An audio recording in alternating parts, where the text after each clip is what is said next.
అందరికీ నమస్కారం అండి. ఈరోజు కీర్తిశేషులు శ్రీ వేలూరి శివరామమూర్తి గారి జయంతి సందర్భంగా వారి భార్య హేమలత గారు మన భూమిలో ఉన్న పెద్దవారందరికీ ఒకరోజు భోజనానికి ఏర్పాట్లు చేశారు. మన భూమిలో ఉన్న పెద్దవారందరి తరఫున వారి ఆత్మకి తృప్తి కలగాలని ప్రార్థిస్తున్నాను. Thank you very much.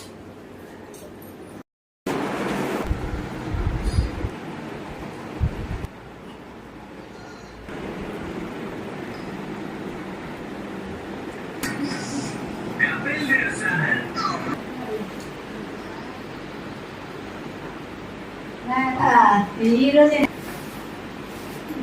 రండి మీరు రండి.